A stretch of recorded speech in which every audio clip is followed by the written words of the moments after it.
Hey guys, welcome back to my channel. I'm again here with a new video of class 8th with chapter 3 square and square roots.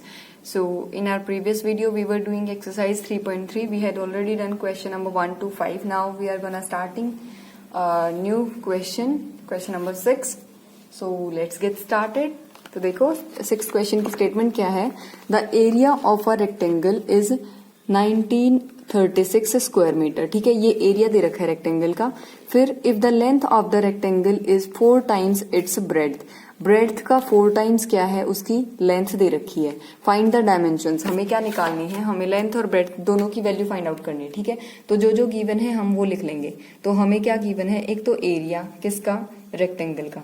तो हम लिख देते हैं area of rectangle और given क्या है 1936 square metre. ठीक है, ये गिवन है हमें. या तो आप इसको ऐसे लिखो यूनिट को स्क्वायर मीटर, या फिर कैसे लिखते हैं हम इसको मीटर पे स्क्वायर. ठीक है, ये आ गया हमारा, ये तो एरिया है. अब साथ में एक कंडीशन गिवन है बच्चों, क्या कि लेंथ जो है ना, लेंथ मैं लिख देती हूँ एक बार कंडीशन. लेंथ जो है वो क्या गिवन है, 4 टाइम्स किसकी, 4 टाइम्स इट्स ब्रेड्थ. ये बोला गया था वहां पे. ठीक है, कि ब्रेड्थ का 4 टाइम्स. अब 4 टाइम्स का मतलब ये क्या होता है बच्चे, मल्टीप्लाई करना. ठीक है, तो किससे करेंगे, 4 से. जितने टाइम्स होता है उसी से मल्टीप्लाई कर लेते हैं. किसको, ब्रेड्थ को. तो किसका आंसर आ जाएगा, लेंथ का. तो ब्रेड्थ की वैल्यू को हम क्या कर लेते हैं, सपोज कर लेते हैं. लेट ब्रेड्थ, जो ब्रेड्थ है ना हमने उसको सपोज कर लिया क्या, x. ठीक है, अब यूनिट क्या लगेगी, यहाँ पे ये मीटर में चल रहा है तो इसकी यूनिट भी क्या आएगी, मीटर. ये लेंथ है तो मीटर, ये एरिया था तो मीटर का स्क्वायर. ठीक है, अब देखो ब्रेड्थ ये आ चुकी, तो लेंथ क्या हो जाएगी अब की बार हमारी. लेंथ इसने क्या कहा था, 4 टाइम्स है ब्रेड्थ का, मतलब 4 को x से मल्टीप्लाई कर देंगे तो आंसर क्या आ गया, 4x. ठीक है, यहाँ तक. अब देखिए एरिया निकाल लें, यहाँ से एरिया निकाल लेते हैं. एरिया का फॉर्मूला क्या होता है हमारा, लेंथ मल्टीप्लाई ब्रेड्थ. अब क्या कर लेंगे, वैल्यू पुट कर देंगे. लेंथ कितनी है हमारी 4x और ब्रेड्थ कितनी है हमारी x. 4x देखो ये वेरिएबल है दोनों, बेस सेम है इनका दोनों का, तो बेस सेम है तो पावर से ऐड हो जाएंगी, तो 1 और 1 पावर क्या हो जाएगी 2. ये एरिया आ गया हमारा. लेकिन एरिया तो क्या गिवन था 1936, ये भी एरिया था ये भी एरिया है. एरिया तो दोनों इक्वल होंगे. तो यहां से हमें पता चल गया कि 4x स्क्वायर किसके इक्वल है, 1936 के. अब मुझे क्या करना है, यहाँ से मुझे तो x की वैल्यू निकालनी है. तो देखो पहले इस 4 को हटाओ, यहाँ से मल्टीप्लाई में ये उधर जाके क्या हो जाएगा, डिवाइड. तो 1936 बाय 4 से करेंगे डिवाइड, 4 1 जा 4, यहाँ पे 4 से करेंगे 4 4 जा 16, 3 बचे यहाँ से, 33 हो गया. 4 8 जा 32, 1 बचा, फिर 16 है तो 4 4 जा 16. ठीक है, अब यहाँ से x स्क्वायर का आंसर क्या आ गया, लिख देती हूँ मैं एक बार. x square equals to 484. ठीक है, अब देखिए यहाँ से मुझे x का आंसर चाहिए और यहाँ पे क्या है, ये x स्क्वायर के इक्वल गिवन है. तो मैं क्या कर लेती हूँ, देखो 2 मेथड से हो सकता है, डायरेक्टली भी करा दूंगी मैं आपको. देखो दोनों करा देती हूँ. सबसे पहले आप क्या करेंगे, जब आपको स्क्वायर दे रखा है ना, इधर का आंसर निकालना है, तो क्या करना होता है हमें, फैक्टराइजेशन कर लो. 2 से करेंगे इसको डिवाइड, तो 2 2 जा 4, 2 4 जा 8, 2 2 जा 4. फिर 2 से करेंगे तो 2 1 जा 2, 2 2 जा 4, 2 1 जा 2. फिर ये 11 से होगा, किसी और से होगा ही नहीं, करके देख लेना. तो 11 से करेंगे तो 11 पे जाएगा, 11 से करेंगे तो 1 पे. तो यहाँ से हमें पता चल गया 484 को हम क्या लिख सकते हैं, 2 इंटू 2 11 इंटू 11. अब देखिए यहाँ पे इसको क्या लिखेंगे, 2 कितनी बार आ गया, 2 बार. तो 2 की पावर 1 प्लस 1 ऐड होके क्या बन गई, 2 की पावर 2. 11 की पावर भी क्या हो गई हमारी 2. इधर क्या चल रहा था, x का स्क्वायर. ठीक है, अब देखो ये दोनों की पावर क्या है, 2 है. तो मैं इसको ऐसे लिख लूं, 2 मल्टीप्लाई 11, इस पूरे की पावर क्या 2. इधर क्या चल रहा है, पूरे की पावर 2. अब पावर से पावर क्या हो जाएगी, कैंसिल. तो x का आंसर क्या आ गया, 2 इंटू 11, यानी कि आंसर क्या आ गया हमारा 22. ठीक है, समझ आ गया यहाँ तक सबको. या तो आप इसको ऐसे कर लो, ठीक है, या फिर कैसे कर सकते हो, यहाँ पे देखो x स्क्वायर किसके इक्वल था हमारा, 484 के. जब इधर स्क्वायर होता है ना, और हमें निकालना है नीचे वाली टर्म का आंसर, जो भी यहाँ पे पावर होते हैं ना दूसरी साइड जाके वो पावर रिवर्स हो जाती है. रिवर्स होने का मतलब 484 की पावर क्या हो जाएगी, 1/2. ठीक है, और 1/2 का क्या मतलब होता है, स्क्वायर रूट, यानी कि 484 पे क्या लग जाएगा, स्क्वायर रूट. और स्क्वायर रूट कैसे निकालते हैं, प्राइम फैक्टराइजेशन से. तो ये प्राइम फैक्टराइजेशन कर लेंगे. तो देखिए प्राइम फैक्टराइजेशन के बाद फिर क्या करते हैं, हम पेयर बनाते हैं. तो यहाँ से 2 का पेयर बन गया, यहाँ से 11 का. तो एक तो यहाँ से क्या बाहर आ गया 2, एक क्या बाहर आ गया 11. ठीक है, 11 2 जा क्या आ जाएगा फिर 22. फाइन.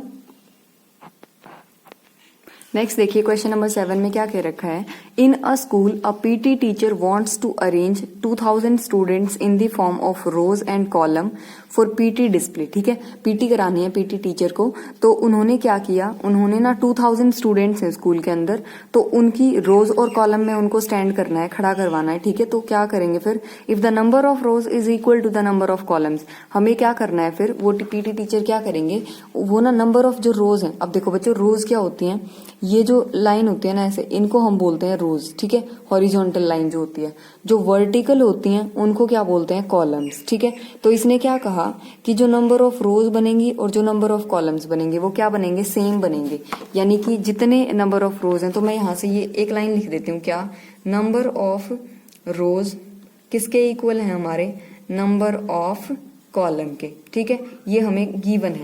फिर नेक्स्ट देखिए क्या दे रखा है,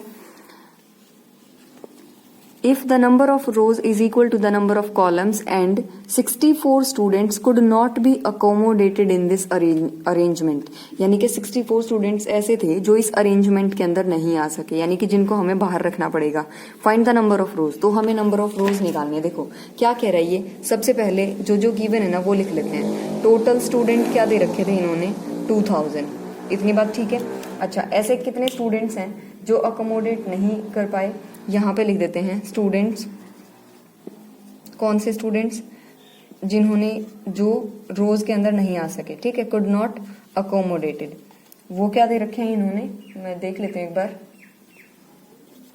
64। ठीक है, तो ये कितने हैं हमारे, 64। अब देखिए टोटल थे 2000, ये हमारे रोज कॉलम्स में नहीं आ सके, तो इनको पहले माइनस कर दें, सबसे पहले तो हटा दें इनको, अगर ये रोज कॉलम में है ही नहीं, ये तो एक साइड होंगे फिर, तो इनको हटा देते हैं। तो जो स्टूडेंट्स बचे हमारे, ठीक है, तो रेस्ट स्टूडेंट्स जो भी हैं हमारे वो देख लेते हैं कितने हैं, 2000 माइनस 64। ठीक है, या फिर यहां पे लिख लो हु अकोमोडेटेड। ठीक है, नेक्स्ट देखिए माइनस कर लें, फिर यहां से देखिए 10 में से 4 गया 6, फिर क्या आएगा, 10 में से 4 गया 6, फिर 9 में से 6 गया 3, फिर यहाँ पे 9 एज इट इज, फिर 1, ये बचा हमारा। ठीक है, अब देखिए ये तो हमारा कौन से स्टूडेंट्स आ गए जिनकी हमें रोज और कॉलम बनवानी है। ठीक है, और रोज और कॉलम क्या है हमारी सेम, तो रोज और कॉलम है कितनी ये तो नहीं पता, तो हम क्या कर लें, नंबर ऑफ रोज और नंबर ऑफ कॉलम्स को क्या सपोज कर लेते हैं, एक्स सपोज कर लेते हैं। ठीक है, अब टोटल इतने स्टूडेंट्स हैं जो रोज और कॉलम में हैं हमारे, तो देखिए अब जैसे मान लीजिए यहाँ पे ये इस टाइप की रोज और कॉलम बने हुए होते हैं हमारे। ठीक है, ये सपोज कर लेते हैं, तो अगर मुझे नंबर ऑफ स्टूडेंट्स टोटल निकालना होता तो क्या करना पड़ता, देखो मान लो 1 2 3 4 5 6, कितनी रोज हो गई हमारी, 6, कॉलम कितने हैं, 1 2 3 4 5 6, कॉलम भी क्या है 6, तो 6 तो रोज हैं और 6 कॉलम हैं। ठीक है, तो टोटल स्टूडेंट्स निकालने होंगे, तो देखो कैसे निकालेंगे, 1 2 3 4 5 6। ठीक है, ऐसे ही फिर इसमें 6 और 6 12 प्लस 6 18 प्लस 6 क्या हो जाएगा हमारा 24 प्लस 6 30 प्लस 6 36। ठीक है, या तो आप टोटल ऐसे काउंट कर लो, लेकिन 1936 तो बहुत ज्यादा है, तो हमें कैसे पता चले कितनी रोज और कॉलम है, तो देखो इसका दूसरा मेथड क्या है टोटल स्टूडेंट्स निकालने का, जो नंबर ऑफ रोज और नंबर ऑफ कॉलम्स थी उनको आपस में मल्टीप्लाई करके भी क्या आंसर आएगा हमारा 36 ही तो आएगा, यानी कि नंबर ऑफ रोज और नंबर ऑफ कॉलम्स किसके इक्वल आएगा, टोटल नंबर ऑफ स्टूडेंट्स के। तो मैं यहां से लिख देती हूँ नंबर ऑफ रोज मल्टीप्लाई में क्या, नंबर ऑफ कॉलम। ठीक है, ये किसके इक्वल आएगा, रेस्ट स्टूडेंट्स जो बचे हुए थे जो रोज और कॉलम में हमें लगाने हैं। ठीक है, तो देखिए रोज को क्या सपोज किया था x, कॉलम भी क्या थे x, और टोटल स्टूडेंट्स क्या आए थे यहाँ पे 1936। अब देखिए x मल्टीप्लाई x क्या हो जाएगा, बेस सेम है तो पावर ऐड होके x स्क्वायर बन गया, इधर क्या आ गया 1936। अभी पिछले इक्वेशन में सिखाया अगर यहाँ पे x स्क्वायर दे रखा होता है तो क्या करते हैं हम, यहाँ से पावर हटके दूसरी साइड जाके रिवर्स हो जाते हैं, तो 1936 पे पावर क्या बन जाएगी 1/2, और 1/2 को क्या बोलते हैं हम, स्क्वायर रूट यानी कि अंडर रूट। ठीक है, अब इसका अंडर रूट कैसे निकालेंगे, प्राइम फैक्टराइजेशन करते हैं, तो इसकी प्राइम फैक्टराइजेशन कर लेते हैं हम, तो करिए सबसे पहले 2 से डिवाइड होगा, ये 2 9 जा 18, यहाँ से बचा 1 के बाद है 3 यानी कि 2 6 जा 12, फिर 2 8 जा 16, फिर 2 से करेंगे इसको तो 2 4 जा 8, यहाँ से क्या बचा हमारा 1, 2 8 जा 16, और यहाँ से क्या जाएगा हमारा 2 4 जा 8, फिर 2 से करेंगे इसको हम तो 2 2 जा 4, 2 4 जा 8 और 2 2 जा 4, फिर 2 से करेंगे तो 2 1 जा 2, 2 2 जा 4, 2 1 जा 2, फिर 11 से होएगा ये डायरेक्ट, फिर 11 से करेंगे 1 पे, ठीक है। प्राइम फैक्टराइजेशन कर ली, यहाँ पे लिख देती हूँ मैं अंडर रूट के अंदर। 1936 को क्या लिख सकते हैं, देखिए 2 कितनी बार आया है हमारा 4 टाइम्स, 11 कितनी बार आया है 2 टाइम्स। अंडर रूट से बाहर कैसे निकलता है, पेयर में। तो देखिए ये पेयर बन गया इनका, जिन जिन का पेयर बन गया बना लो, सबका पेयर बन गया। तो देखिए पेयर से एक एक नंबर बाहर जाता है, तो एक 2 आ गया, यहाँ से एक 2 आ गया और यहाँ से एक 11 आ गया। तो आंसर देखिए 2 2 4, 4 को 11 से करेंगे तो 44, यानी कि नंबर ऑफ रोज और नंबर ऑफ कॉलम्स जो हमें बनाने हैं वो कितने थे हमारे 44, ठीक है। नेक्स्ट देखते हैं 8th क्वेश्चन में क्या दे रखा है। In a school the students of class 8th collected 2304 for a picnic. इतने रुपए कलेक्ट किए 8th क्लास के बच्चों ने पिकनिक के लिए। Each student contributed as many rupees as the number of students in the class. क्या कह रहा है कि हर एक बच्चे ने कितने रुपए दिए, जितने उसकी क्लास में स्टूडेंट्स थे। जैसे मान लो अगर एक क्लास में 20 बच्चे हैं तो हर एक बच्चा कितने कितने रुपए देगा, 20-20 रुपए देगा, ठीक है। Find the number of students in the class. हमें क्या निकालना है, हमें नंबर ऑफ स्टूडेंट्स निकालने हैं। तो देखो जो भी यहाँ पे गिवन है ना, सबसे पहले वो लिख लेते हैं। तो जो कलेक्टेड मनी है टोटल वो लिख ले। तो कलेक्टेड मनी वो क्या दे रखी है इसने हमें 2304, इतने रुपए, ठीक है। अब देखो नंबर ऑफ स्टूडेंट्स क्या है क्लास के अंदर नहीं पता, तो मैं लिख देती हूँ यहाँ पे number of students in class, कौन सी क्लास में 8th में। तो number of students in class 8th कितने सपोज कर लें, x मान लेते हैं, ठीक है। अब क्या कहा था इसने कि जितने क्लास में बच्चे हैं उतने ही रुपए कौन देगा, एक बच्चा देगा। तो फिर यहाँ पे क्या आ जाएगा कि रुपीज, कौन से rupees contributed bye a student, ठीक है। एक स्टूडेंट कितने रुपए देगा, फिर वो उतने ही रुपए देगा जितने क्लास में बच्चे हैं। बच्चे कितने हैं x, तो कितने रुपए देगा वो x देगा। अब देखो अगर मान लो 10 बच्चे हैं क्लास में और सारे 10-10 रुपए दे रहे हैं तो टोटल रुपए क्या हो जाएंगे 100, ठीक है। कैसे निकाला, दोनों को मल्टीप्लाई करके। अब यहाँ पे समझना इस कॉन्सेप्ट को, x टोटल बच्चे हैं, एक बच्चा x रुपए देगा, तो टोटल रुपए निकालने हैं अगर हमें, तो मैं यहाँ से निकाल लूं टोटल मनी, वो क्या हो जाएगी x मल्टीप्लाई x, दोनों की मल्टीप्लाई, यहाँ से क्या आ गया x स्क्वायर। ये भी टोटल मनी है, ये भी कलेक्टेड मनी है, ये तो सेम ही है ना कलेक्टेड मनी। तो यहाँ से क्या बोलेंगे हम, x स्क्वायर का आंसर कितना आ गया 2304। अब मुझे यहाँ से क्या निकालना है, x का आंसर, वही वाला कॉन्सेप्ट 2304, इसकी पावर वहां जाके 1/2, इसको हम क्या लिख देंगे अंडर रूट। तो ये आंसर आ गया यहाँ तक। अब देखो इसका अंडर रूट कैसे निकालेंगे, प्राइम फैक्टराइजेशन करके करो इसकी प्राइम फैक्टराइजेशन। 2304 को 2 से कर लेते हैं, 2 1 जा 2, 2 1 जा 2, 2 5 जा 10, 2 2 जा 4, फिर से 2 से करेंगे तो 2 5 जा 10, फिर यहाँ से बचा 1 के बाद 5 तो 15, तो 2 7 जा 14, 2 6 जा 12, फिर 2 से करेंगे इसको हम 2 2 जा 4, क्या बचा यहाँ से 1 के बाद 17 हो गया, तो 2 8 जा 16, फिर 2 8 जा 16, फिर 2 से करेंगे तो 2 1 जा 2 और यहाँ से 2 4 जा 8, 2 4 जा 8, फिर 2 से करेंगे तो 2 7 जा 14 और 2 2 जा 4, फिर 2 से करेंगे 36, 2 से करेंगे 18, फिर 2 से करेंगे 9, फिर 3 से करेंगे 3 और फिर से 3 से करेंगे तो 1 आ गया यहाँ तक। अब देखिए वैल्यू पुट कर देते हैं यहाँ पे अंडर रूट के अंदर। तो 2 कितनी बार आया काउंट कर लो पहले, 3 और 3 6 तो 8, तो 8 टाइम्स आया, तो मल्टीप्लाई करके लिख दूं मैं 8 टाइम्स इसको 2 को, ठीक है। ये तो मैंने लिख दिया 8 टाइम्स। अब देखो और क्या आया है यहाँ पे 3, कितनी बार आया 2 बार, वो भी लिख देंगे हम, लिख दिया। अब देखिए अंडर रूट को सॉल्व करते टाइम क्या करना होता है, हमें पेयर बनाने होते हैं। सबसे पहले तो पेयर बना लो, जिसका पेयर बनता है, सबका बन गया पेयर।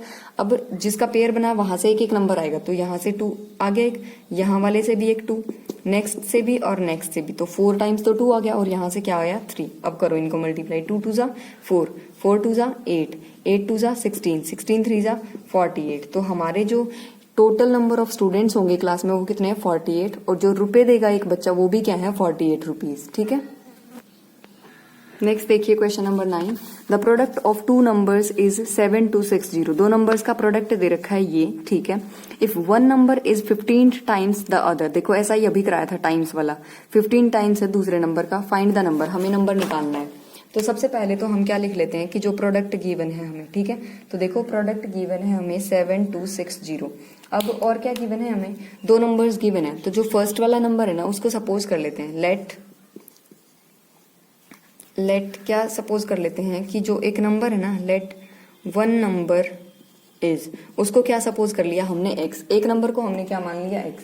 इसने क्या कहा था, फिर दूसरा नंबर क्या है देन, तो मैं यहां से लिख देती हूँ देन अदर नंबर इज। तो दूसरा नंबर क्या बन जाएगा, क्या कहा था इसने 15 टाइम्स है किसका, एक नंबर का, तो ये है x, इसका 15 टाइम्स क्या हो जाएगा दूसरा नंबर। 15 टाइम्स का मतलब वही कि 15 से इसको क्या कर दो मल्टीप्लाई, तो क्या आंसर आ जाएगा 15x। ठीक है, अब देखो दोनों का प्रोडक्ट क्या है ये, अब यहां से प्रोडक्ट निकाल लूं मैं, तो निकाल लेते हैं। देखो प्रोडक्ट इक्वल्स टू में क्या लिखेंगे, x मल्टीप्लाई 15 मल्टीप्लाई x, तो यहां से आंसर निकालेंगे तो क्या आ गया, 15 तो बाहर आ गया, x और x की मल्टीप्लाई क्या हो जाएगी एक्स स्क्वायर। ठीक है, ये भी प्रोडक्ट है ये भी प्रोडक्ट है, तो दोनों क्या होंगे इक्वल। तो यहां से लिख देते हैं 15x स्क्वायर किसके इक्वल, 7260। हमें तो x स्क्वायर निकालना है, तो 7260 के डिवाइड में क्या चला गया हमारा 15। अब क्या करेंगे, इससे डिवाइड कर लो, 15 से कट गया 1 पे, ये 15 से कटेगा तो 15 3 जा 40, 15 4 जा क्या आ गया हमारा 60। तो क्या बचे यहाँ से हमारे, यहाँ से बचे 12। ठीक है, अब ये बन गया 126, तो 15 8 जा होता है 120, तो क्या बचेंगे 6, 6 के बाद 0 बन गया 60, तो 15 4 जा 60। ठीक है, ये हमारा आंसर आ गया एक्स स्क्वायर का कितना 484। अब मुझे तो x निकालना है, तो यहाँ से क्या हो जाएगा 484 की पावर क्या बन जाएगी 1/2, यानी कि 484 का अंडर रूट। अभी मैंने ऐसा 2 क्वेश्चंस में करा दिया इसका अंडर रूट निकालना। ठीक है, खुद से करना, इसका आंसर आ जाएगा 22। फाइन, तो आज के लिए बस इतना ही, अब मिलते हैं नेक्स्ट वीडियो में, तब तक के लिए बाय बाय।